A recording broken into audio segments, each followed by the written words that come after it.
In a world overflowing with information, distractions, and endless demands on our attention, the ability to think clearly is not just an advantage, it is a necessity. The Master Skill of Organized Thinking is a book that reminds us that order in the mind is the foundation of order in life. Its wisdom is not loud or forceful, but rather calm, guiding us toward a state of inner clarity, much like a compass pointing north amidst the chaos of the storm. The message of this book is simple yet profound. When your thinking is organized, your decisions align with your purpose, your actions flow with intention, and your life begins to reflect a higher sense of meaning. The book begins by showing us that most people do not suffer from a lack of intelligence but from a lack of clarity. The human mind, if left unchecked, is like a crowded marketplace where every voice shouts at once, pulling us in different directions. We may find ourselves busy all day yet strangely unfulfilled, moving but not progressing, working but not creating, living but not truly experiencing. Organized thinking is the art of calming that inner marketplace, silencing the unnecessary noise, and arranging our thoughts in a way that brings order, peace, and purpose. The author explains that this skill is not reserved for scholars or philosophers, it is available to every human being who is willing to pause, reflect, and choose intention over reaction. One of the first insights the book offers is the connection between organized thinking and self-awareness. The author invites us to step back and notice the patterns of our thoughts, much like watching clouds pass in the sky.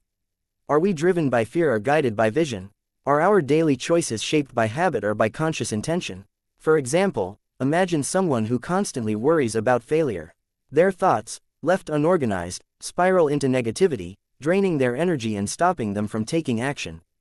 But if that same person were to pause, organize those thoughts, and separate irrational fears from real risks, they would see opportunities instead of only obstacles. This shift is not just mental, it is transformational. It moves a person from the role of a victim of circumstance to the creator of possibility. The book goes on to highlight that organized thinking is not about rigid control but about flow. It is not about imprisoning the mind but rather freeing it from clutter so it can create, innovate, and solve. A simple example the author shares is the practice of writing down what is on your mind. By putting scattered thoughts on paper, you are not losing them but rather arranging them into a form where they can be seen clearly. In that clarity, decisions become easier, and solutions emerge almost naturally. This is the essence of organized thinking, making space for wisdom to breathe. Another key lesson in the book is about prioritization. The author reminds us that life is not short because of the hours we lack, but because of the focus we waste. Many people spread their energy across too many small tasks and never give themselves fully to what matters most. Organized thinking teaches us to ask the simple yet powerful question, what is truly important right now? By filtering our thoughts through this lens, we discover that much of what we chase is unnecessary. The story of a young professional is used to illustrate this: a man who tried to please everyone at work, saying yes to every request, until his mind became exhausted and his heart disconnected. When he learned to organize his thinking, he began to say no to what distracted him and yes to what aligned with his deepest goals. His productivity improved, but more importantly, his sense of peace returned. This is the quiet strength of an organized mind, it gives us back to ourselves. The author also speaks about the emotional dimension of thinking. Many of us assume that emotions and thoughts are separate, but the truth is they are deeply intertwined. A cluttered mind often creates emotional chaos, while an organized mind brings calmness of heart. Consider a parent overwhelmed by financial stress. Their disorganized thinking leads them to panic, lash out, or withdraw. But once they learn to separate what they can control from what they cannot, and once they organize a plan step by step, the panic subsides, and a calm determination takes its place. This transformation is not just intellectual, it is spiritual. It is a reminder that when we organize our thinking, we create space for hope, for faith, and for resilience. Another deep insight from the book is the idea of mental frameworks. Just as a carpenter uses tools to measure, cut, and shape wood, the mind too needs tools to process reality. Without frameworks, our thoughts scatter. With them, our thoughts align. The author introduces practical methods, such as categorizing problems into what is urgent versus what is important, or breaking down large goals into smaller steps. For example, when someone feels overwhelmed by the dream of starting a business, their mind floods with doubts and tasks. But when they create a framework defining vision, setting priorities, and mapping timelines, the impossible becomes manageable. This is organized thinking in action, the ability to transform chaos into clarity through structure. What makes this book especially powerful is its recognition that thinking is not just for solving problems but for shaping meaning. A well-organized mind does not just plan the day, it interprets life.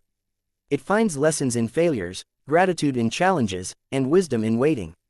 The author reflects on how even suffering can be reframed through organized thinking. Instead of asking, "Why is this happening to me?" the mind can ask, "What can this teach me?" This subtle shift turns pain into growth and hardship into resilience. History is filled with examples of individuals who faced impossible odds but, through the clarity of their thinking, turned trials into triumphs. Nelson Mandela, for instance, used the solitude of prison not to drown in despair but to organize his vision for freedom. His organized thinking became a light for a nation. The book also emphasizes simplicity. True organized thinking is not about complexity but about cutting through complexity to reach simplicity. The mind often complicates life with endless what-ifs, but the author reminds us that simplicity is the highest form of wisdom.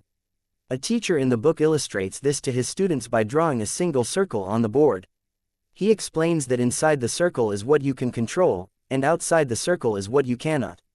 Spend your energy on what is inside, and peace will follow. This lesson, though simple, is life-changing. Many of us waste years outside the circle, worrying, overthinking, and battling the uncontrollable, when peace was always within reach if only we had organized our thoughts differently. As the journey of the book unfolds, we also see how organized thinking shapes relationships. Misunderstandings often arise not from malice but from disorganized assumptions. When we pause to organize our thoughts before reacting, we create space for empathy, patience, and understanding. A parent who pauses before scolding a child, a leader who listens before judging, a partner who reflects before reacting, these are all examples of how organized thinking brings harmony into human connection. The author gently reminds us that relationships are not destroyed by differences but by the inability to organize and express thoughts in a way that leads to connection rather than conflict. Finally, the book concludes by reminding us that organized thinking is a practice, not a destination. It is like tending a garden. Weeds will always appear, but with regular care, beauty can flourish. The mind will always generate noise, but with discipline, reflection, and practice, that noise can be arranged into music. The true master of organized thinking is not someone who never struggles with chaos but someone who consistently brings order back to the chaos. This is not about perfection but about persistence. In the end, the master skill of organized thinking is not just a book about managing thoughts. It is a guide to living with intention, peace, and purpose. It teaches us that when the mind is organized, the heart can be calm, decisions can be wise, and life can be meaningful. The transformation begins not in the external world but within the sacred space of our own thoughts. If you can master the skill of organizing your mind, you hold the power to organize your destiny.